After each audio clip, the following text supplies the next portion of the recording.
आज का हमारा टॉपिक क्या है? सीबी। क्या होता है ये सीबी? सीबी क्या होता है उससे पहले हमें थोड़ा सा स्टॉक एक्सचेंज समझ लेना चाहिए। जैसा मैंने आप लोगों को पहले भी बताया है कि कंपनियां अपने शेयर मार्केट में फ्लोट करती हैं।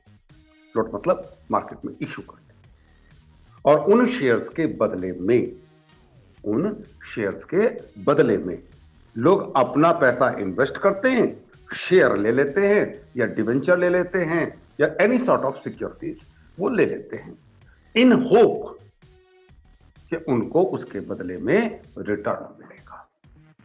तो पुराने समय में क्या होता था, कुछ गलत लोग क्या करते थे, शेयर को कई कई कॉपी बना करके बेच देते थे। बाजार में शेयर का दाम चल रहा है मान लीजिए 100 रुपए, और किसी ने आके संपर्क किया कि साहब मैं आपको ये शेयर 80 रुपए में दे दूंगा। तो ऑब्वियस सी बात है, आदमी को लालच आएगा कि भाई खरीदते ही 20 रुपए का फायदा है, तो कुछ लोग उसे खरीद लेते थे। अब खरीद लिया, नतीजा क्या निकला? साल भर बाद जब कंपनी ने डिविडेंड डिक्लेयर किया, आपके पास तो आया ही नहीं। तब जाके आपको पता चला कि आपकी शेयर नकली थे। तो इन सब वजहों से कंपनी की साख, इन्वेस्टर का पैसा दोनों डूबते थे। तो नतीजा क्या निकला? दुनिया भर में इन बाजारों को रेगुलेट करने के लिए एक वॉचडॉग बैठाया गया। दुनिया भर में, पूरी ऑल ओवर वर्ल्ड की बात कर रहा हूं मैं, जहां कहीं भी स्टॉक मार्केट होगा, जहां कहीं भी स्टॉक एक्सचेंज होगा। कई बार कई बार सवाल उठ जाता है कैसा, स्टॉक मार्केट और स्टॉक एक्सचेंज में क्या फर्क है? टेक्निकली स्पीकिंग कोई फर्क नहीं है। Market is a place where buyer and seller comes together. बेचने वाला और खरीदने वाला एक जगह पर आता है, दैट इज मार्केट। स्टॉक क्या है? आपकी सिक्योरिटीज। तो वो बाजार जहां पर आप अपनी सिक्योरिटीज को खरीदने और बेचने के लिए इकट्ठे होते हैं, दैट इज स्टॉक मार्केट। तो इन स्टॉक मार्केट को वॉच करने के लिए, इनके ऊपर कंट्रोल करने के लिए, फाइनेंशियल मार्केट एक्टिविटीज को रेगुलेट करने के लिए कि इनके अंदर किसी प्रकार का कोई फ्रॉड या मिसगाइडिंग एक्टिविटी ना हो, एक वॉच डॉग बैठाया जाता है। इंडिया में इस वॉच डॉग का नाम क्या है? SEBI. In India, SEBI has been established to ensure that the market activities are free and fair. दोनों चीजें हैं। फ्री का मतलब मुफ्त नहीं है। फ्री का मतलब है हर प्रकार के दबावों से, हर प्रकार के गलत एक्टिविटीज से मुक्त। फ्री एंड फेयर, ठीक हो गया? मुक्त, ध्यान रखिएगा यहां पर मुफ्त की बात नहीं कर रहा हूं मैं। 17 stock exchanges are currently operational in India. 17 चल रहे हैं। And all exchanges including NSE national stock exchange and BSE Bombay stock exchange are being regulated by SEBI guideline. SEBI की गाइडलाइन के तहत चलते हैं ये सब। यानी कि पूरे भारत में, पूरे इंडिया में अगर कोई भी एक्टिविटी, कोई भी शेयर, डिवेंचर, सिक्योरिटी या डेरिवेटिव्स, अगर कुछ भी खरीदना है या बेचना है, एक्सचेंज कोई भी हो सकता है, नेशनल हो सकता है, बॉम्बे हो सकता है, कोई भी हो, लेकिन नियम किसके लगेंगे? सेबी के। Securities and exchange board of India has its headquarter in Mumbai. Headquarter कहां है इसका? मुंबई में। और दिल्ली, कोलकाता, चेन्नई एंड अहमदाबाद में इनके रीजनल यानी कि प्रादेशिक कार्यालय भी, हेडक्वार्टर्स भी मौजूद हैं।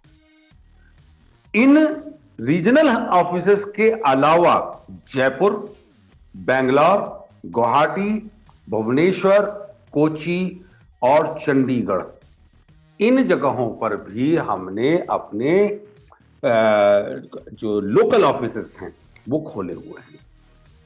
यानी कि अगर देखा जाए तो ऑलमोस्ट पूरा का पूरा इंडिया अपने ऑफिसेस, हेडक्वार्टर और लोकल ऑफिसेस के माध्यम से सेबी ने कंट्रोल किया हुआ है, उसको ग्रैब किया हुआ है। 1988 में इस सेबी की स्थापना की गई थी, लेकिन 30 जनवरी 1992 को इसको पार्लियामेंट में सेबी एक्ट पास किया 1992 में, और वहां से इसको एक वैधानिक पहचान, एक लीगल एंटिटी मिल गई। और इस एक्ट में 1992 के इस एक्ट में सेबी को पूरे फाइनेंशियल मार्केट को रेगुलेट करने की इजाजत दी गई और उससे यह अपेक्षा की गई कि पूरे का पूरे फाइनेंशियल मार्केट को यह रेगुलेट करेंगे। इस सेबी में इसका एक चेयरमैन होता है। इस चेयरमैन को यूनियन गवर्नमेंट ऑफ इंडिया यानी कि केंद्रीय सरकार नॉमिनेट करती है।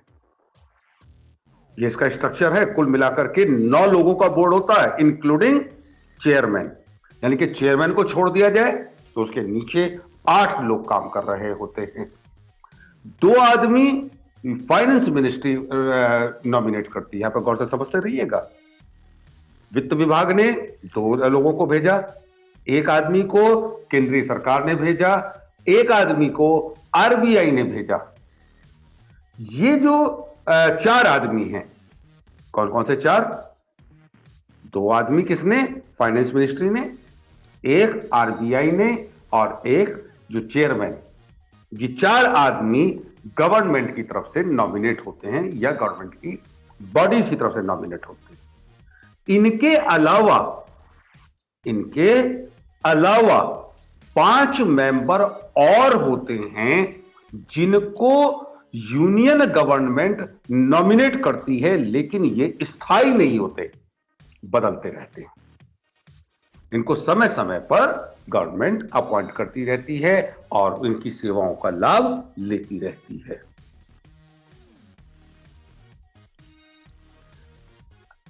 किन कामों के लिए सेबी को बनाया गया? 3 काम: protective, regulatory and development function. क्या होते हैं काम ये? प्रोटेक्टिव फंक्शंस क्या क्या होते हैं? Checking price rigging. ये बड़ा मजेदार है। 2 रुपए की चीज, जिसे कहते हैं ना एमआरपी, मैक्सिमम रिटेल प्राइस, उसी तरह से शेयर का भी एक दाम होता है। वो दाम आर्टिफिशियली ना बढ़ रहे हो, धोखा देने के उद्देश्य से ना बढ़ रहे हो। कैसे बढ़ सकते धोखा देने की? मान लीजिए आप एक छोटे इन्वेस्टर हैं, आपके पास 1-2 लाख रुपए है। आपने सोचा कि शेयर मार्केट में इन्वेस्ट करता हूं, लाख रुपए का मैं 1.25 लाख रुपए बना लूंगा। एक बड़ी गुड इंटेंशन के साथ आप शेयर मार्केट में अपने आप को लेकर के गए। वहां आपको तो कुछ पता नहीं, क्योंकि आप तो 1-2 लाख रुपए लेके बैठे हुए। 10, 20, 25 लोगों ने एक कार्टेल बनाया और एक कोई भी कंपनी XYZ जिसकी कोई वैल्यू नहीं है, अचानक ही, मान लीजिए उस कंपनी का नाम क्या है? BNK limited. BNK, बिना नाम की, BNK लिमिटेड। BNK के शेयर है क्या? BNK के शेयर है क्या? BNK के शेयर है क्या? BNK के शेयर है क्या? पूरे मार्केट में हल्ला मचा दिया, BNK के शेयर दो, BNK के शेयर दो। एक आम इन्वेस्टर को क्या लग रहा है, भाई आज पता नहीं क्या बात है, BNK के शेयर में उनकी बड़ी मांग आ रही है, बेचने वाले भी हम ही हैं, खरीदने वाले भी हम ही हैं। 5 रुपए का शेयर, अरे यार 6 में हो तो दे दो, 10 में हो तो दे दो, 15 में हो तो दे दो। नतीजा क्या निकलेगा? बाजार में 5 रुपए की शेयर की कीमत 20 रुपए पहुंच गई। खरीद कोई नहीं रहा, बेच कोई नहीं रहा, बस हवा चल रही। फंस गए आप। आपको लगा अरे सुबह इस शेयर के दाम 6 रुपए थे, शाम तक होते होते तो 20 हो गए, 3 गुना हो गया। कल तो दुगना भी हो ही जाएगा, 3 गुना नहीं होगा, दुगना तो होगा ही, दुगना नहीं होगा 1.5 गुना तो होगा। आपने अपने पैसा उसमें लगा दिया। और अगले दिन जिस शेयर के दाम 6 रुपए चल रहे, वो 20 रुपए चल रहे थे, वो 5 रुपए पर वापस आ गया। आप क्या करेंगे? आपका पैसा तो गया। आप गए थे अपने पैसे को डबल करने, चौथाई करके वापस आ गए। तो सेबी ऐसे प्रोटेक्टिव काम करता है कि इस तरह की हरकतें बाजार में ना हो। प्राइस रिगिंग चेक करता है, इनसाइडर ट्रेडिंग को रोकता है। किसी कंपनी के शेयर की वैल्यू कैसे बढ़ेगी? अगर वो कंपनी बढ़िया डिविडेंड दे रही हो, या उस कंपनी की तरक्की, ग्रोथ होने की संभावनाएं दिखाई दे रही हो, तभी तो उसके शेयर के दाम बढ़ेंगे। मान लीजिए आप एक कंपनी के डायरेक्टर हैं, तो सबसे पहले आपको पता है ना कि आप कल, टुमारो, डिविडेंड डिक्लेयर करेंगे। तो अगर आप आज किसी शैडो पर्सन के माध्यम से, किसी जिसे कहते हैं बेनामी नाम से अपने लिए शेयर खरीदते हैं, यानी कि आप गलत काम कर रहे हैं। That is inside trading. अंदरूनी सूचनाओं के आधार पर सेबी इन सब चीजों को बहुत स्ट्रिक्टली मॉनिटर करती है, बहुत स्ट्रिक्टली, और बहुत सख्त कानून इनके लिए बनाती है, सख्त मेजर्स लेती है। प्रमोट्स फेयर प्रैक्टिसेस, ईमानदारी से काम करो। जो है अच्छा है, बुरा है, you have to declare each and everything, each and everything on SEBI. आपकी कंपनी को नुकसान हुआ है, सेबी को बताइए। आपने डायरेक्टर बदला है, सेबी को बताइए। आपने लोन लिया है, सेबी को बताइए। आपने शेयर्स इश्यू करने हैं, सेबी को बताइए। आपने डिवेंचर्स लिए हैं, सेबी को बताइए। आपने लोन वाइंड अप कर दिया है, सेबी को बताइए। आप डिविडेंड डिक्लेयर करने वाले हैं, सेबी को बताइए। कोई मेजर आपको कॉन्ट्रैक्ट मिला है, सेबी को बताइए। Means you have to be fair in the stock market. Create awareness among the investors. जो हमारे इन्वेस्टर्स हैं, विनियोग करने वाले हैं, उनके बीच में जागरूकता पैदा करना। जैसे अगर आजकल आप देखते होंगे, बार बार विज्ञापन आते रहते हैं, म्यूचुअल फंड में पैसा लगाइए, म्यूचुअल फंड में पैसा लगाइए, या इस शेयर बाजार में इन चीजों का ध्यान दीजिए। ये सब क्या है? ये अवेयरनेस प्रोग्राम्स हैं। आप जागरूक रहें, आपको आपके अधिकार, आपके जो राइट्स हैं, उनके बारे में आपको पता रहे। Prohibit fraudulent and unfair practice. Unfair, गलत बात नहीं, धोखाधड़ी नहीं। आपको शेयर मिला है तो आपको शेयर मिलेगा। आपने खरीदा है, आपको मिलेगा। 2 रुपए की चीज आपने 20 रुपए में खरीदी, यह आपकी जिम्मेदारी है। 20 रुपए की चीज आपको 2 रुपए में मिल गई है, कंपनी की समस्या है। लेकिन अगर आपने 100 शेयर खरीदे हैं तो आपको 100 शेयर मिलेंगे, आपके खाते में 100 शेयर जाएंगे। ठीक हो गया? तो प्रोटेक्टिव फंक्शन क्या हुए हमारे? Checking price rigging, number 1, prevent insider trading, promote fair practices and create awareness among the investors, prohibit fraudulent and unfair practices. Regulative functions क्या है? Designing guidelines and code of conduct for the proper functioning of financial intermediaries and corporate, कंपनियों के लिए और brokers. जो share market में जो सौदा, ऐसा नहीं है कि आप जाएंगे सीधे और लाओ भाई आओ आज रिलायंस के शेयर खरीद लेते हैं, लाओ भाई आज बिरला के शेयर खरीदते हैं, ऐसा नहीं है। सेबी में कुछ लोग रजिस्टर हैं जिनको हम ब्रोकर्स कहते हैं या इंटरमीडियरीज कहते हैं। आपको भी किसी न किसी ब्रोकर से रजिस्टर होना पड़ेगा,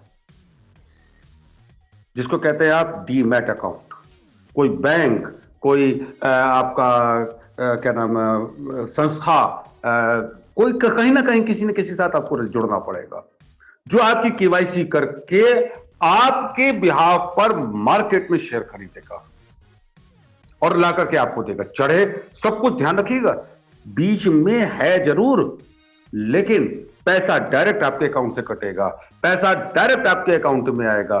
इंटरमीडिएट बीच में उसका काम केवल कितना है, टू एंश्योर कि खरीदने वाला भी जेन्युइन है, बेचने वाला भी जेन्युइन है।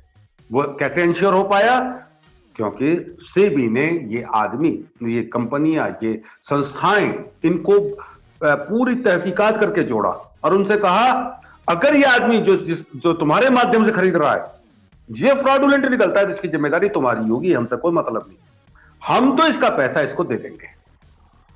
तो इसके लिए कुछ गाइडलाइंस बनानी पड़ती, कोड ऑफ कंडक्ट बनाना पड़ता है। सेबी का ये रेगुलेटरी फंक्शन नंबर 1 होता है। Regulation of take over of companies, take over, कंपनियां खरीदना और कंपनी ही बेचना, that is known as take over, जिसको आप लोगों ने 12th में माइट बी एमाल्गमेशन और एब्जॉर्प्शन के नाम से पढ़ा होगा। तो एमाल्ग, कंपनी को एमाल्ग करना या एब्जॉर्ब करना, ऐसा नहीं है कि आपने गए और एकदम से एमाल्ग हो गए, नहीं, इसके लिए बाकायदा पूरी गाइडलाइंस है। आपको सेबी को बताना पड़ेगा इस कंपनी के हमने इतने शेयर खरीद लिए हैं, 51% शेयर मेरे पास आ गए हैं, इसलिए इस कंपनी के हर डिसीजन पर मेरा हक होगा, यह आपको बताना पड़ेगा। Conducting inquiries and audit of exchange, किसी प्रकार की सूचना अगर चाहिए इंक्वायरी सेटअप कर सकता है, और सारे एक्सचेंजेस के ऑडिट, ऑडिट का मतलब क्या होता है, ये चेक करना कि कोई गलत काम ना हो रहा हो, चाहे वो फाइनेंशियल हो चाहे वो एथिकल हो, ये भी सेबी का काम है। और जैसा मैंने अभी बताया था, रजिस्ट्रेशन ऑफ ब्रोकर्स, ब्रोकर के अंडर में कौन है, सब brokers and merchant bankers, bank, इन लोगों का रजिस्ट्रेशन करना, पंजीकरण करना और ये चेक करना कि ये लोग कोई गलत काम ना कर पाए, ये भी किसका काम होता है, सेबी का। लेविंग ऑफ द फीस, खर्चा कहां से चलेगा, इसलिए इनके ऊपर कुछ फीस लगाई जाती है कि भाई पर ट्रांजैक्शन फीस इतनी होगी, रजिस्ट्रेशन फीस इतनी होगी। तो ऐसा नहीं है कि अंधी कट रही है, तुम तो शेयर बड़े आदमी हो, शेयर वाले हो, अच्छा एक काम को 100 करोड़ दे दो, नहीं, नियम एज पर दैट चलेगा। And register and regular credit agencies, CIBIL, ये सब नाम सुने हुए लग रहे हैं ना, इन सब का काम, इन सब को सब लेके आ जाओ, जितनी भी आपकी एजेंसीज हैं इनको ला करके रेगुलेट करना, ये भी सेबी का काम होता है। अब बात आती है डेवलपमेंट फंक्शंस की। इम्पार्टिंग ट्रेनिंग टू इंटरमीडिएरीज, जो भी आपने सिस्टम बनाया है उस सिस्टम की आपको एक ट्रेनिंग देनी पड़ेगी। सेबी अपने इंटरमीडिएरीज को, यानी कि अपने वो ब्रोकर्स को, फाइनेंशियल इंस्टीट्यूशंस को, सब ब्रोकर्स को बुलाती है, उनको सिखाती है कि भाई देखो ऐसे ऐसे होता है, ये तरीका है, ऐसा नहीं है कि भाई तुक्का मारते रहो, नहीं, सिखाया जाएगा। तो imparting training to intermediaries, promotion of fair trading and reduction of malpractices, गलत नहीं, कई बार क्या होता है गलत तो नहीं होते हुए भी माल प्रैक्टिस हो जाती है। जैसे एक छोटा सा एग्जांपल, सोचने वाली बात है, एग्जाम के टाइम पर कई बार क्या होता है, आप पूरे ईमानदारी के साथ पूरा लर्न किया होता है, पढ़ाई की होती है, सब कुछ होता है, लेकिन कहीं ना कहीं मन में रह जाता है, यार ये 2 पॉइंट याद हो के नहीं दे रहे, याद हैं लेकिन हमारा मन कच्चा है, जिसे कहते हैं। तो आप क्या करते हैं, हाथ पर लिख लिया, क्या है ये, हाथ पर लिख लिया, देखा जाए तो ये माल प्रैक्टिस है, गलत है, लेकिन जिसको कहा जाए कि इंटेंशन नहीं है, तो टीचर क्या कहता है, थोड़ा सा डांटता है, क्या करके ला, चलो मिटाओ इसको, पानी लगाओ, दो हाथ धो के आओ। लेकिन वही आप अगर पूरी बुक लेकर के जा रहे हैं अपने साथ में, या चीटिंग मटेरियल लेके जा रहे हैं, तो फिर आपको डिबार करता है। यहां पर सेबी का यही काम है, वो आप फेयर ट्रेडिंग को और मल प्रैक्टिसेस को रिड्यूस करता है। सबको कहता है शुरू में ही, पहले दिन ही रोक देता है, हाथ पर नहीं लिखना, हाथ धो के आओ, साफ सुथरे रहो। कंपनियों को भी यही कहता है, साफ सुथरे रहो। साफ सुथरे का मतलब ये नहीं कि नहा धो करके आओ। साफ सुथरे का मतलब अपने अकाउंट्स, अपनी इंफॉर्मेशन, अपने बारे में क्लियर रखिए। जिस व्यक्ति ने शेयर खरीदा है उसी व्यक्ति को बेचिए, गलत काम मत कीजिए। उसने कहा कई बार कंपनियां क्या करती हैं, चीटिंग कर जाती है। आपने कहा अगर रिलायंस का शेयर 150 रुपए का आ जाए तो 100 शेयर खरीद लेना। आपने 150 रुपए की बात कर ली, बाजार में उसको 140 रुपए में शेयर मिल गया। ईमानदारी क्या कहती है? वो कहे देखो भाई, आपने 150 कहा था, मुझे 140 में मिल गया है, ये लो। लेकिन कंपनी कई ब्रोकर्स का चीटिंग करने के लिए क्या कहेंगे कि साहब वो ऐसा है, आपने 150 कहा था ना, सब बड़ी मुश्किल से 149 में मिल गया है। आप खुश, 1 रुपए बचा। ब्रोकर खुश, 9 रुपए बीच में खा गया। ये सब चीजें सेबी प्रिवेंट करती है, पेयर ट्रेडिंग के लिए आपको एनकरेज करती है। रिसर्च वर्क जो उसको प्रमोट करती है कि आगे क्या हो सकता है, उसके क्या तरीके निकल सकते हैं। सेल्फ रेगुलेटिंग ऑर्गेनाइजेशन है ये, encourages self-regulating organizations and buy, sell mutual funds directly from AMC through a broker। दलालों के माध्यम से म्यूचुअल फंड्स को खरीदने के काम को भी ये प्रमोट करती है। तो ये हो गया था आपका क्या, सेबी। आइए चलते हैं वापस अपने क्वेश्चन आंसर सेशन के ऊपर।